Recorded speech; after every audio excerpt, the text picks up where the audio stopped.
اللہ تعالیٰ نے منکرین قیامت کے بارے میں فرمایا کہ جو قیامت کا انکار کرتے ہیں۔ سورۃ انبیاء مکی صورت ہے، اس میں 112 آیات ہیں۔ اس صورت میں اللہ تعالیٰ نے جتنے بھی پچھلے انبیاء کرام ہیں ان کا ذکر کیا ہے، اور کچھ کا اللہ تعالیٰ نے 7 انبیاء کرام کا تو نام لے کر باقاعدہ ذکر کیا ہے۔ اور نبی کریم صلی اللہ تعالیٰ علیہ وآلہ وسلم نے اس صورت کے بارے میں ارشاد فرمایا کہ یہ میرا جو یہ صورت ہے میرا قدیم مال اور قیمتی اثاثہ ہے، قدیم مال اور قیمتی اثاثہ ہے۔ مفسرین اکرام فرماتے ہیں، امام فخر الدین رازی رحمۃ اللہ تعالیٰ علیہ تفسیر کبیر میں ارشاد فرماتے ہیں کہ جب نبی کریم صلی اللہ تعالیٰ علیہ وآلہ وسلم نے یہ ارشاد فرمایا نا کہ یہ سورۃ الانبیاء، اب صحابہ کرام کو اکٹھے کر کے فرما رہے ہیں، اس سے یہ بھی سمجھیں کہ میرے آقا علیہ السلام جو ہیں وہ خود قرآن کا درس دیا کرتے تھے اور سننے والا مجمع صحابہ کرام کا ہوا کرتا تھا۔ اور حضور نے فرمایا کہ یہ جو صورت ہے یہ میرا قدیم مال، پرانا مال ہے اور قیمتی اثاثہ ہے۔ حضور نبی علیہ السلام نے قیمتی اثاثہ فرمایا، وجہ یہ ہے، مفسرین اکرام فرماتے ہیں وجہ یہ ہے کہ اس صورت میں ہے نبیوں کا ذکر، نبیوں کا ذکر۔ اگر ہمارے جو آباء و اجداد ہیں، یعنی ہمارا باپ دادا، ان کا دادا، وہ کچھ مال چھوڑ جائیں یا ان کا کوئی ہمارے سامنے ذکر کر دے تو ہم کہتے ہیں ان کا تعلق ہمارے ساتھ ہے، ان کا تعلق ہمارے ساتھ ہے۔ تو اسی وجہ سے نبی کریم صلی اللہ تعالیٰ علیہ وآلہ وسلم نے فرمایا اللہ نے اس صورت میں نبیوں کا ذکر کیا ہے، اور جو نبی گزر گئے ہیں ان کا ساروں کا تعلق محمد مصطفیٰ کے ساتھ ہے، میرے ساتھ تعلق ہے۔ اور فرمایا جب ان کا تعلق میرے ساتھ ہے تو یہ صورت ہوئی میرا قیمتی اثاثہ، بہت قیمتی صورت ہے۔ اور اس کے بعد جو ہے اس صورت میں اللہ تعالیٰ نے مشرکین مکہ نے جو مسلمانوں پر طرح طرح کے ظلم ڈھائے ان کے بارے میں ذکر ہے، اور فرمایا کہ مسلمان کبھی بھی کسی کی اذیت کی وجہ سے کوئی بھی ایسا جو حضور پر ایمان لے کر آیا ہو، حضور کی ذات پہ ایمان دل و جان سے ایمان لے کر آیا ہو،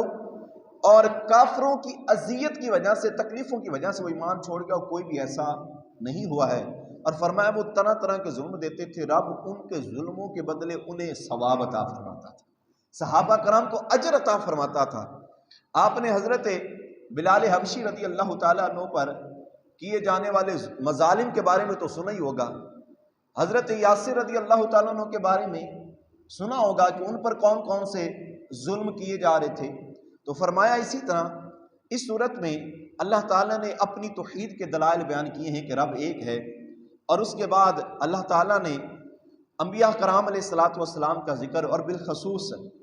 اس میں جو انبیاء کرام کا ذکر ہے حضرت آدم علیہ السلام کا ذکر فرمایا کہ اللہ تعالیٰ نے آدم علیہ السلام کو تمام اسماء کے جو ہے نا نام یاد کرائے، اور اللہ نے حضرت آدم علیہ السلام کو اپنا خلیفہ بنا کر بھیجا، اور حضرت آدم علیہ السلام کو پوری کائنات کا باپ بنا کر، یعنی انسانوں کا جو ہے باپ۔ اسی وجہ سے آج ہم آدمی کہتے ہیں تو اسی وجہ سے ہوتا ہے کہ ہم آدم کی اولاد ہیں۔ اور فرمایا اس کے بعد حضرت ابراہیم علیہ السلام کا ذکر ہے جی، حضرت ابراہیم علیہ السلام وہ جلیل القدر انبیاء میں سے ہیں جن پر میرے آقا بھی فخر کیا کرتے تھے، یہ فرمایا کرتے تھے کہ میں اس ابراہیم کی اولاد میں سے ہوں جس نے اپنے رب کی حقیقت یعنی اس خواب کو پورا کیا ہے، میں اس ابراہیم کی اولاد میں سے ہوں۔ اور اس کے بعد حضرت موسیٰ کا ذکر ہے، حضرت عیسیٰ کا، اور آقا علیہ السلام کی نبوت کا ذکر ہے کہ اللہ تعالیٰ نے آقا علیہ السلام کو جو نبوت عطا فرمائی۔ اور آخر میں جا کے صورت کے فرمایا کہ قیامت پر ایمان لانے والوں کا ذکر ہے جی، جب انسان کا نا یہ ایمان ہوگا، یہ آپ بات سن لیں، ہم سب کے لیے درس ہے قرآن سے کہ اگر ہمارا یہ ایمان ہوگا نا کہ ہم نے کل کو قیامت والے دن اٹھ کر اللہ کی بارگاہ میں اپنا منہ دکھانا ہے نا، منہ دکھانا ہے، اتنا سا بھی ہمارا ایمان ہوگا نا تو یقین جانو ہم گناہ کا تصور بھی نہ کریں کہ اللہ اپنے نافرمانوں کو جو رب سے نہیں ڈرتے ہیں اور دوبارہ یہ اس بات کا انکار کرتے ہیں کہ ہمیں دوبارہ اٹھایا نہیں جائے گا، اللہ نے ان کے لیے بڑے سخت عذاب تیار کر رکھے ہیں۔ اور فرمایا کہ قیامت کے قریب آنے کے احوال کا ذکر ہے کہ قیامت بالکل قریب ہے، دیر نہ کریں، غفلت میں نہ گزاریں، اپنے رب کی یاد میں اس کو وقت کو گزارو، قیامت قریب ہے جس کے بارے میں آپ نے سنا ہے۔ اور اس صورت میں یہ بھی بیان کیا گیا کہ آقا علیہ الصلوۃ والسلام تمام جہانوں کے لیے سراپا رحمت ہیں، تمام جہانوں کے لیے سراپا رحمت ہیں۔ اور اس کے بعد فرمایا گیا ہے کہ نبی کریم صلی اللہ تعالیٰ علیہ وآلہ وسلم نے تبلیغ کس انداز سے کی۔ اس کے بعد اگلی صورت جو ہے اسی قرآن 17ویں پارے میں، اس میں فرمایا گیا ہے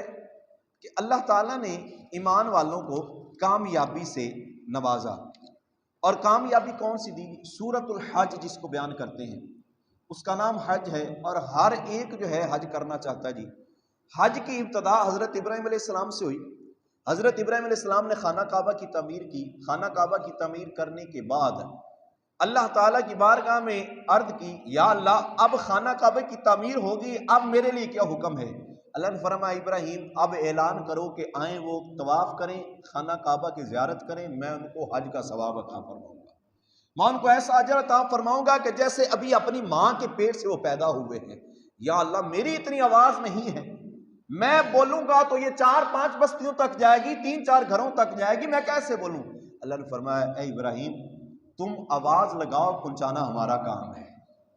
آواز لگانا تیرا کام ہے، اور اس کو آگے بات کو پہنچانا ہمارا کام ہے۔ سورۃ حج کو بیان کیا جی۔ اس کے بعد اللہ تعالیٰ نے سورۃ حج میں ایک تو حج کے بارے میں کہ حج کہاں سے شروع ہوا، پھر حج کے دنوں میں قربانی اس کا ذکر کیا ہے سورت میں، اور اس کے ساتھ ساتھ جہاد کا ذکر کیا کہ جو جہاد ہے اللہ نے فرض کیا ہے، اور اللہ نے اس انداز سے فرض کیا ہے کہ جب بھی رب کے راستے میں نکلنا ہے تو پھر پچھلوں کی خواہش نہیں رکھنی ہے، بلکہ رب کے ملنے کی خواہش رکھنی ہے کہ اب میں جا رہا ہوں تو اس انداز سے جہاد کروں گا کہ جس انداز سے اللہ اور اس کا رسول چاہتے ہیں۔ اور اس کے بعد قیامت کی ہولناکیوں کے بارے میں اس میں بھی دیکھیں، جتنی بھی صورتیں ہماری گزر چکے ہیں، 17 پارے گزر چکے ہیں جی، ہر پارے میں قیامت قیامت قیامت قیامت کا ذکر ہو رہا ہے۔ کیا قیامت کی اتنی ہولناکیاں ہیں کہ کیا قیامت اتنی خوفناک ہے جس کے بارے میں اللہ بار بار ہمیں بتا رہا ہے اور بار بار ڈرا رہا ہے کہ قیامت سے ڈرو، قیامت سے ڈرو۔ ہاں بھائی قیامت اتنی ہی خوفناک ہے۔ فرمایا جب قیامت آئے گی نا آسمان پھٹ جائے گا، زمین پھٹ جائے گی، پہاڑ اڑنا شروع کر دیں گے۔ فرمایا کہ آج اگر آسمان پہ بجلی گرجے، تھوڑی سی بجلی اپنی لشک مارے یا بجلی آواز دے، ہم اپنے گھروں کے اندر سہم جاتے ہیں۔ اور وہ قیامت کا دن جو ہے اتنا سخت ہوگا کہ آسمان تب پھٹ رہا ہوگا۔ آج تو بجلی سے لشکا مارتی ہے، وہ گرج جاتی ہے اور ہم ڈر جاتے ہیں۔ اور فرمایا کس وجہ سے قیامت سے ڈرو کہ آسمان پھٹ جائے گا، اور جو ہے پہاڑ یہ ریزہ ریزہ ہو جائیں گے، اور زمین بھی پھٹ جائے گی، سب کچھ ختم ہو جائے گا۔ اس صورت میں بھی اللہ تعالیٰ نے قیامت کو ذکر کیا، اور حج کے ارکان کا ذکر ہے کہ حج کیسے کرنا ہے، کس انداز سے کرنا ہے۔ اس صورت میں